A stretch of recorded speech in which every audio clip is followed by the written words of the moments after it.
Assalamualaikum, anda sedang menyaksikan Nasi Haris Motovlog. Kalau sebelum ni aku ada review satu Royal Enfield yang variant cafe racer, iaitu Royal Enfield Continental GT 650. Hari ni aku akan review dia punya variant yang lain pula. Dia punya sister lah kira. Dia punya kembar tapi tak serupa sangat. Dan motornya adalah Royal Enfield Interceptor 650 Birol.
Sebenarnya aku nak kena pergi kerja ni tapi aku curi masa sikit lah sebab aku dah tak nak tangguh sebab asyik hujan sekarang ni. So, jom kita walk around. Okay, first kali macam biasa kita cerita pasal engine dia. Engine ni spek dia sama dengan Continental GT yang cafe racer tu. Kalau korang tak tengok lagi video walk around tu, boleh tengok kat atas ni.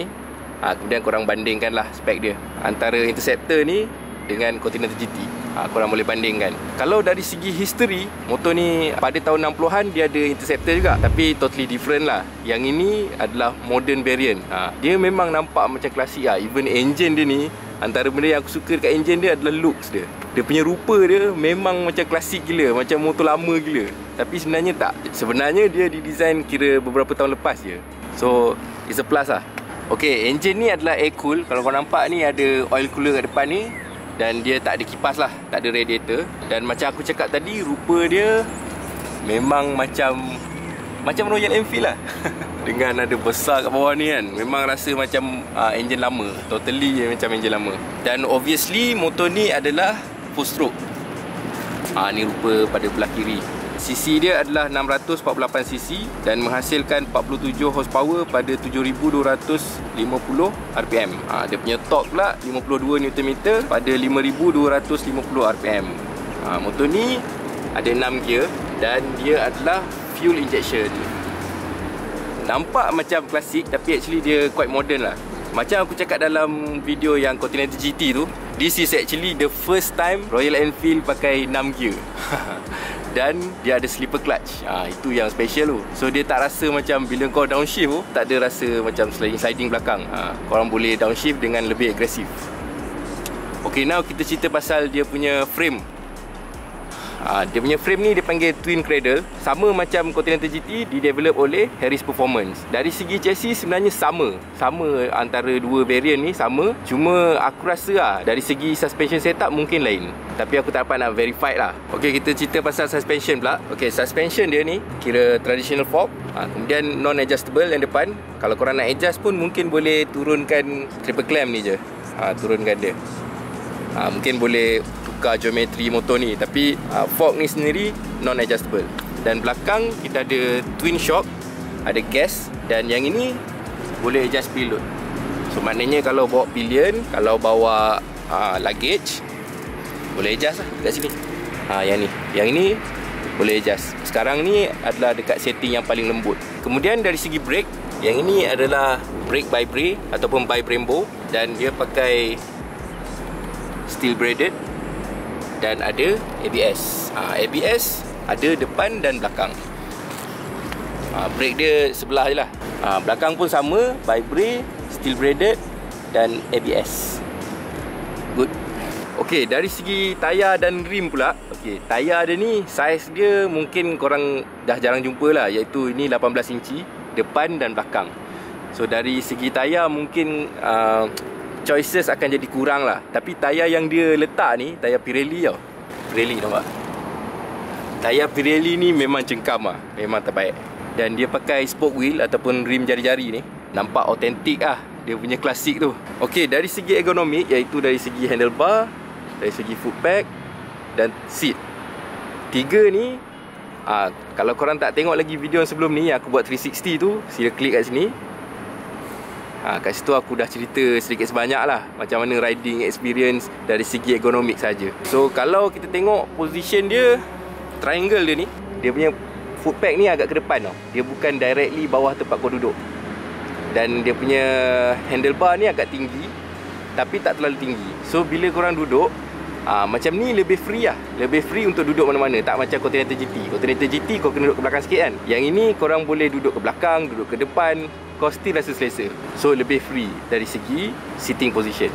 Okay, dari segi sitting height, dia punya tinggi adalah 804. So kira average lah, tak berapa tinggi dan tak berapa rendah. Tapi definitely aku rasa bukan rendah lah. Dia sedang-sedang. Kalau korang badan besar, memang sangat sesuai yang motor ni, serius. Dan seat dia, kalau tengok ni macam premium sikit lah. Dia ada stitching macam ni. Ada stitching kotak-kotak ni. Dan dia punya padding agak tebal juga. Bukan macam modern sport bike lah, ataupun modern naked bike. Kalau korang tengok, seat dia orang kan selalunya kan macam nipis kan, macam inspired by sport bike sangat kan. So yang ini memang definitely inspired by classics. Okay, berat basah motor ni adalah 202 kg. Tapi pada pendapat aku, kira biasa lah. Untuk motor yang klasik macam ni, berat macam ni, biasa. Sebab aku pernah test yang jauh lebih berat daripada ni, motor klasik. Ini kira nimble lah, kira nimble. Tapi dari segi handling, aku akan cerita dalam part 2, InsyaAllah. Kita tunggu part 2. Okay, now kita sentuh sikit pasal design lah. Okay, first kali, front headlight. Kalau korang tengok ni, memang klasik habis lah kan. Lampu dia memang bulb. Kemudian dia punya glass ni pun glass yang bukan yang clear. So ni memang apa kata macam throwback kepada motor-motor zaman 60-an tu lah. Macam ni lah. Blinker dia pun terjojol keluar macam ni kan. Yang belakang, see, sama. Dia punya design totally macam motor dulu-dulu lah. Dia detach dengan ni and then bersambung dengan mudguard. Aku okey dengan design macam ni, tapi mungkin ramai juga yang tak okey dengan design macam ni. Mungkin diorang akan rasa macam patutnya lebih clean lah kat sini. Lampu boleh integrate kat sini ke kan, cleaner look. Tapi mungkin kalau diorang buat macam tu, dia tak dapat lah that authentic punya klasik. Pada aku okey macam ni. Kemudian kalau korang tengok dari segi frame dia punya design lah kan, dia punya line tu straight je. Ini memang, aku tak tahulah. Kalau aku kan, aku nak buat cafe racer build, aku mungkin akan angkat yang ni kalau compare dengan yang Continental GT. Sebab yang ini macam aku lebih free untuk buat apa aku nak. Macam Continental GT tu dah siap. Nanti aku tukar apa pun tak jadi kan. Dia punya design fuel cap ni pun memang klasik gila. Tapi satu je aku tak suka pasal fuel cap ni, dia punya ni ada hinge kan. Tapi bila kau buka ni, buka dengan kunci, dia tanggal terus. Dia tak ada macam kat sini pun ada hinge kan. So dia tak tanggal kan, dia boleh tanggal terus. Dan handlebar dia ni memang klasik gila lah. Dia macam motor scrambler dulu-dulu. Cuma satu je aku tak minat benda ni, side mirror. Kenapa dia bukan chrome? Aku okey bulat aku okey, tapi kenapa dia bukan chrome? Dan kalau korang tengok footpack dia ni, dia ada protection kat sini. Detailing dia nice lah. Detailing tu memang nice. Dengan dia punya tulisan Royal Enfield dekat tempat bijak ni, it's good lah. Dan aku suka the fact that diorang terus integrate sekali tau benda ni. Sebab sometimes kalau kau tengok brand lain, dia buat skru tau, dan lama-lama benda tu boleh longgar. Yang ni dia integrate terus. Bagus. Okay, apa lagi aku nak cerita pasal motor ni Okay, now kita tengok dia punya meter pula. Okay, kita on. Bismillah.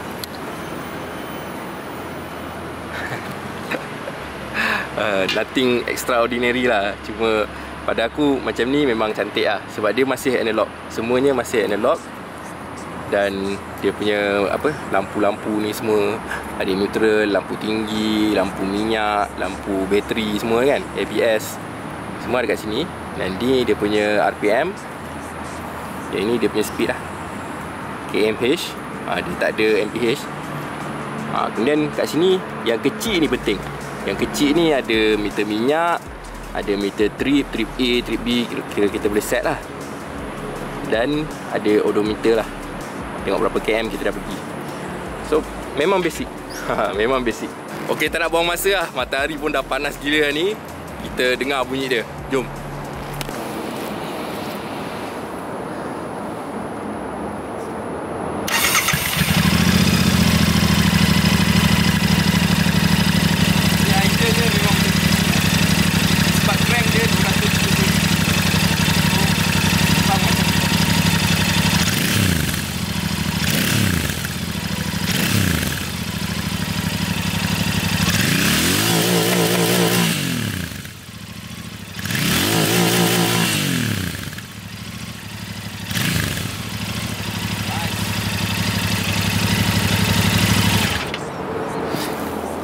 Okay, so sampai sini je lah. Jangan lupa like video ni dan tunggu part 2, share dan subscribe.